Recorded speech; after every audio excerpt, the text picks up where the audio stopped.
Thank you Ankita जी। मेरा नाम संजू है। मैं सखी one stop centre central ministry की एक स्कीम है, ये महिला एवं बाल विकास मंत्रालय के अंतर्गत आती है। और इसकी ओवरऑल इंडिया में 700 से 800 सेंटर्स रन कर रहे हैं। दिल्ली में ही 11 सेंटर्स हैं जिनको सखी वन स्टॉप सेंटर के नाम से जाना जाता है। और ये जिला अधिकारी यानी कि डिस्ट्रिक्ट मैजिस्ट्रेट के अंतर्गत ये आते हैं, उनकी देखरेख में चलते हैं। सखी वन स्टॉप सेंटर एक्सेस करता नहीं था उस समय। महिलाओं को अपनी अवेयरनेस नहीं थी कि क्या करना है, कैसे करना है। कोर्ट जाने में वो बहुत घबराती थी, डरती थी। लेकिन सखी वन स्टॉप सेंटर के अंतर्गत जब वो आई हैं तो इस स्कीम में महिलाओं को एक अवेयरनेस मिली है। ये अवेयरनेस बेटी बचाओ बेटी पढ़ाओ की एक स्कीम के तहत अवेयरनेस दी गई है, जिसमें सेक्स रेशियो प्रमोट करने के लिए जो हमारे माननीय प्रधानमंत्री जी हैं उन्होंने बहुत जोर दिया है। इसी के अंतर्गत जब हम बात करते हैं कि वो महिलाएं हमारे पास कैसे आती हैं, हम day to day local awareness करते हैं, कम्युनिटी में जाते हैं और उनको ये विश्वास दिलाते हैं कि सखी वन स्टॉप सेंटर के अंदर अगर आप आएंगे तो उनकी जो भी गोपनीयता है उसको बरकरार रखा जाएगा। वो बहुत ज़्यादा घबराती है इस बात को लेकर कि अगर परिवार में या सोसाइटी में ये चला जाता है, जो एक स्टिग्मा है कि हमारी बात लीक हो जाएगी। कुछ ऐसे केसेस होते हैं जैसे सेक्सुअल असॉल्ट से रिलेटेड, अगर वो आती हैं हमसे बात करने के लिए तो सबसे पहले वो ये कहती हैं कि हमारी जो, अभी मैं एफआईआर या लीगल प्रोसीजर में नहीं जाना चाहती हूँ, मैं सिर्फ एक इमोशनल ब्रेकडाउन जो उनका है उसको नॉर्मलाइज करने के लिए वहाँ पर साइको सोशल काउंसलर्स भी अवेलेबल होते हैं। मैं सखी वन स्टॉप सेंटर के स्ट्रक्चर के बारे में आपको थोड़ी सी रूपरेखा बता देती हूँ। सखी वन स्टॉप सेंटर के अंतर्गत सेंटर एडमिनिस्ट्रेटर, सोशल काउंसलर्स और पैरालीगल वर्कर्स भी होते हैं। साथ में ही विधिक सहायता के लिए वहाँ पर डालसा से ही रोस्टर लगते हैं। All the time lawyers available होते हैं 10 to 5 की शिफ्ट में।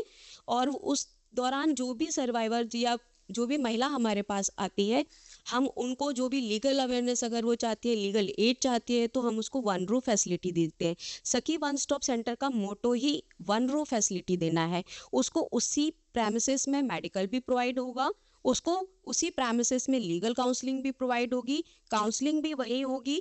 और अगर ऐसी स्थिति बनती है कि परिवार से या पति से वो निकाल दी गई हैं, घर से निकाल दी गई हैं, रात के 2 बजे भी निकाल दी गई हैं, तो 181 हेल्पलाइन के द्वारा उनको पुलिस प्रोटेक्शन के साथ में सखी वन स्टॉप सेंटर में लाया जाता है। मैं यहाँ पर आपका ध्यान आकर्षित करना चाहूँगी कि पहले 5 दिन का शेल्टर मिलता था, परंतु अभी बढ़ाकर ये शेल्टर 20 दिन का कर दिया गया है, ताकि उसे कहीं पर भी बिना आश्रय के ना रहना पड़े। उसकी सेफ्टी और सिक्योरिटी वहीं पर मौजूद स्टाफ के द्वारा देखी जाती है। वहाँ पर पुलिस की मौजूदगी भी रहती है, जिसे पीएफओ बोला जाता है, पुलिस प्रोटेक्शन ऑफिसर।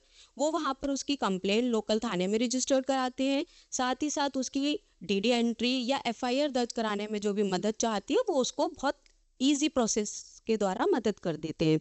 साथ ही वहाँ पर आश्रय में कपड़ा, खाना एवं मेडिकल फैसिलिटी, अगर उसको उस दौरान कोई मेडिकल फैसिलिटी की जरूरत पड़ती है तो वो भी उसको प्रोवाइड की जाती है। वीडियो कॉन्फ्रेंसिंग की सुविधा भी होती है। अब मैम की बात पर आते हैं कि कौन सी महिलाएं एक्सेस कर सकती हैं, मतलब इजी टू मूव सखी वन स्टॉप सेंटर में।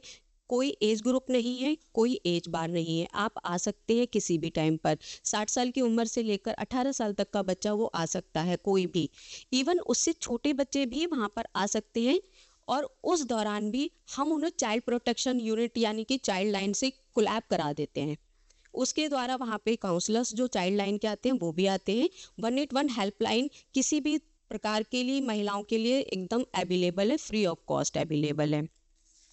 अब बात करते हैं सामाजिक परिवेश में। लिव इन रिलेशनशिप में रहने वाली महिलाएं हों या फिर घरेलू हिंसा से रिलेटेड कोई भी, चाहे 20 साल हो गए हो शादी को या 25 साल हो गए हो या 2 ही महीने क्यों ना हुए हो, किसी भी प्रकार की हिंसा जो भी है।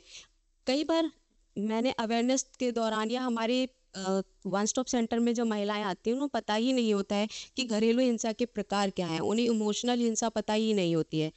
उनको ये लगता है कि बस गाली गलौज कोई बात नहीं है, वो बहुत ईज़िली मान लेती हैं, गाली-गलौज कोई बात नहीं है। सिर्फ़ उनके लिए हिंसा वही होती है जिनमें मार दिया गया है, खून निकल गया है, वही उनके लिए एक हिंसा होती है। जब हम उनको बताते हैं कि इकोनॉमिकल हिंसा भी होती है कि आप कमा रहे हैं लेकिन आप अपनी पसंद से खर्चा नहीं कर सकते हैं, वो भी एक हिंसा होती है। जो समय-समय पर हम छोटे-छोटे अवेयरनेस प्रोग्राम्स करते हैं, मैंने मैपमै एनजीओ के साथ में या फिर हमारे जो लोकल एनजीओज़ वहाँ पे जो भी काम करते हैं या डिस्ट्रिक्ट मजिस्ट्रेट के सुपरविज़न में अभी डिस्ट्रिक्ट मजिस्ट्रेट जो डिस्ट्रिक्ट नॉर्थ ईस्ट में है अजय कुमार जी, उनके सुपरविज़न में बहुत छोटे-छोटे प्रोग्राम्स किए हैं।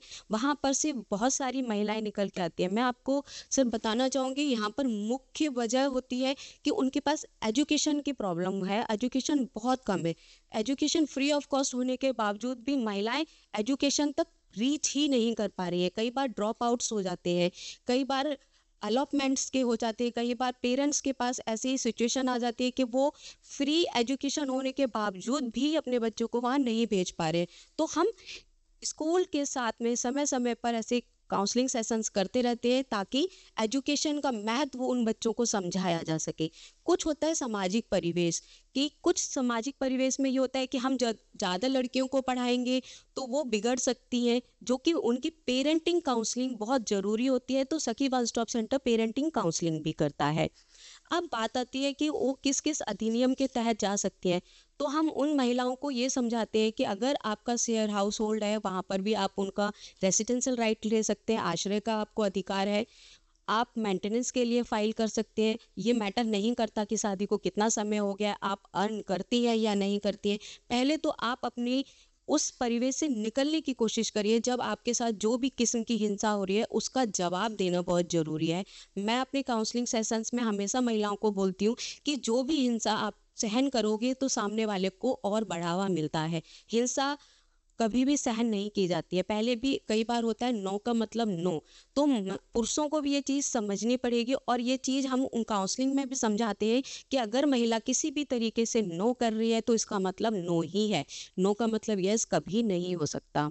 आगे मैं यही कहना चाहूँगी कि सखी वन स्टॉप सेंटर्स अभी तो 11 ही रन कर रहे हैं, लेकिन सीएम मैम के अनाउंसमेंट के बाद में ये और भी दिल्ली में भी और खोले जाएंगे।